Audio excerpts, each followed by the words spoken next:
राम राम मित्रों, क्या इलाहाबाद ना प्रयागराज का जो छात्रों का आंदोलन है वो पॉलिटिकली मोटिवेटेड है? क्या किसी जाति विशेष या पार्टी विशेष के लोग इस आंदोलन की अगुवाई कर रहे हैं या उनकी संख्या इस आंदोलन में ज़्यादा है? तो अगर देखा जाए, मैं भी इलाहाबाद का छात्र रहा हूँ। मैं भी इलाहाबाद लगभग 5-6 सालों तक लगातार रहा हूँ। अब मुझे इस बात का अनुभव है कि इस ढंग के जब आंदोलन होते थे तो उनमें किस प्रकार के छात्र ज़्यादा बढ़ चढ़ के हिस्सा लेते थे।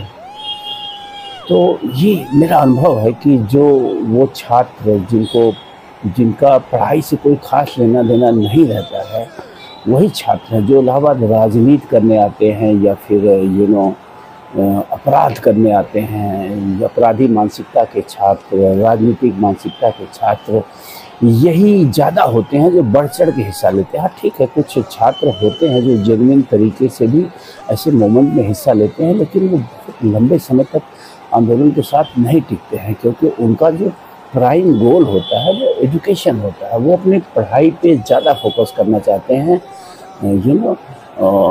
इन चीज़ों पे वो कम फोकस करते हैं। उनको इन चीज़ों से खास मतलब नहीं होता। वो जानते हैं कि वो पढ़ेंगे तो कहीं ना कहीं रास्ता निकाल लेंगे और आगे बढ़ेंगे। और वो छात्र जिनका पढ़ाई से कुछ नहीं लेना देना है, वो ऐसे आंदोलनों में बढ़ चढ़ के हिस्सा लेते हैं। तो कुल मिला के जो मेरा कंक्लूज़न है, जो मैं इस पूरे घटनाक्रम को वॉच कर रहा हूँ कई दिनों से, तो मैं इसी कंक्लूजन पहुँचा हूँ कि ये आंदोलन में छात्रों का कम और राजनीतिक ज़्यादा दिखता है।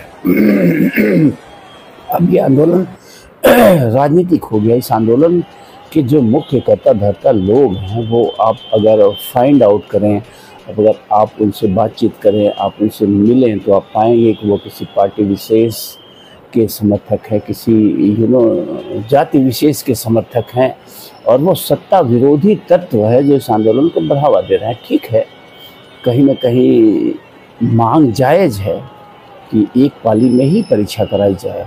तो मैं तो सरकार से यही कहूँगा कि छात्रों की मांग को मान लेना चाहिए और एक पाली में परीक्षा कराई जानी चाहिए। ये कोई बहुत कठिन कार्य नहीं है सरकार के लिए कि वो एक पाली में परीक्षा कराए। और वो जैसा कि सरकार का पक्ष है कि वो प्राइवेट संस्थानों में, प्राइवेट स्कूलों में सेंटर नहीं देना चाहती है, तो सरकार के पास सारी सुविधा है।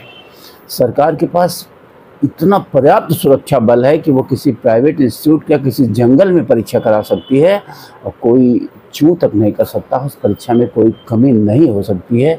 बस जज्बा की ज़रूरत है, बस चाहत की ज़रूरत है। तो मैं तो यही कहूँगा सरकार से कि सरकार को छात्रों की इस मांग को मान लेना चाहिए।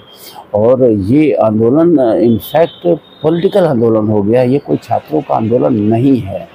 आंशिक रूप से आप कह सकते हैं कि ये छात्रों का आंदोलन है, क्योंकि जो दृश्य सामने आ रहे हैं, जो वीडियोस सामने आ रही हैं, वो इंगित कर रही हैं कि जो विपक्ष के लोग हैं प्रदेश में, जो सत्ता से बाहर हैं लगातार लगभग 8-9 वर्षों से, वो व्याकुल हैं सत्ता पाने के लिए। और सत्ता पाने के लिए वो इस ढंग का आंदोलन का समर्थन कर रहे हैं। वो सरकार की सारी नीतियों, वन थिंग इज़, भारत में ही आप पाएंगे, भारत में विपक्ष का मतलब ही सिर्फ होता है कि सरकार का विरोध करना, चाहे वो सरकार की अच्छी नीति हो या बुरी नीति हो, वो विरोध ही करते हैं। वो कभी भी समर्थन करते हुए आपको नहीं दिखेंगे। ये चाहे राज्य की राजनीति हो या केंद्र की राजनीति हो। ये विडंबना है, ये भारत का दुर्गुण है। मैं कहूँगा कि भारत के जो पॉलिटिशियंस हैं वो इस ढंग के हैं कि वो निष्पक्ष नहीं हैं। वो हमेशा पक्षपातपूर्ण रहते हैं। सबको सत्ता की इतनी भूख है, कुर्सी की इतनी भूख है। मैं किसी एक पे नहीं ये आरोप लगा रहा हूँ, ये सारी राजनीतिक पार्टियों का दोष है, दुर्गुण है कि वो अच्छी बात को भी, जो सत्ता में है उस पार्टी के अच्छे कार्यों को, अच्छी बात की भी सराहना नहीं कर सकते हैं। उनका मकसद विपक्ष means you have to oppose whatever it is, good or bad, you have to oppose. That's mean विपक्ष इन इंडिया। दुनिया में ऐसा नहीं होता है। दुनिया के जो तरक्की वाले देश हैं, जो विकसित देश हैं, जो आगे बढ़ चुके हैं, उनके यहाँ ऐसी राजनीतिक परंपरा नहीं है। अच्छी बातों को लोग स्वीकार करते हैं कि yes this is good decision and this is the bad decision. But India में आप रेयरली ऐसा पाएंगे कि किसी सत्तारूढ़ पार्टी के किसी निर्णय को, किसी उसके आदेश को, किसी उसके सुझाव को विपक्ष जो है सहर्ष स्वीकार करे और कहे कि हाँ भाई ये अच्छी बात है, हम इसके साथ हैं। तो कुल मिला के भारत की राजनीति इतनी गंदी है, इतनी गंदी है कि राजनीति में जो कोई है, सबको कह रहा हूँ, सब कुर्सी के भूखे हैं, सत्ता के भूखे हैं। आप अपने विधायक को देखिए, आप अपने सांसद को देखिए, आप अपने मिनिस्टर्स को देखिए, आप अपने मुख्यमंत्री को देखिए, आप अपने प्रधानमंत्री को देखिए, सब सत्ता के भूखे हैं, सब सत्ता के लालची हैं। ये सत्ता के लिए कुछ भी करने से जो है बाज नहीं आ सकते हैं। ये ग्रेडी लोग हैं, ये सत्ता लोभी लोग हैं।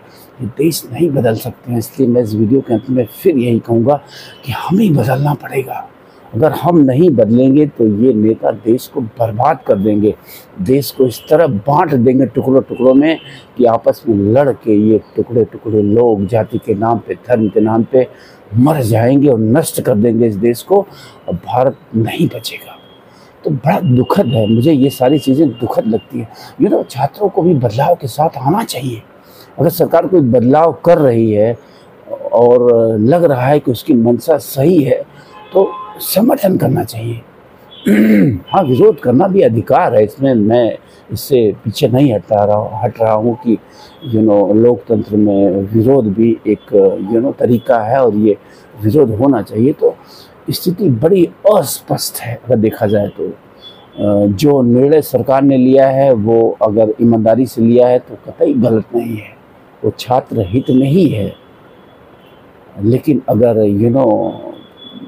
छात्रों की बात करी जाए तो उनका भी कहना सही है कि एक पाली में परीक्षा ली जाए, जिससे कन्फ्यूजन न क्रिएट हो परीक्षा के बाद और ये मसला अदालत में जाके लटक न जाए। तो मैं तो अंततः यही कहूँगा, मैं सरकार से अनुरोध करूँगा कि सरकार को छात्रों की मांग को स्वीकार कर लेना चाहिए। और जैसा छात्र कह रहे हैं कि एक पाली में परीक्षा एक दिन में कराई जाए, वैसा सरकार को सुनिश्चित करना चाहिए। और सरकार के लिए कुछ भी कठिन नहीं है कि वो ये पूरी परीक्षा पीसीएस की, आरओ और एआरओ की एक दिन में एक पाली में करा ले, क्योंकि स्कूलों कॉलेजों की कमी नहीं है इस देश में, बस ईमानदार लोगों की कमी है। कुछ ईमानदार लोगों को नियुक्त करे। इतनी बड़ी प्रशासन की फौज है, अगर सरकार की मंशा हो कि नहीं परीक्षा शुचितापूर्ण और ईमानदारी से होनी चाहिए, तो मैं नहीं समझता हूँ कि सरकार इसमें विफल रहेगी, वो निश्चित रूप से सफल रहेगी।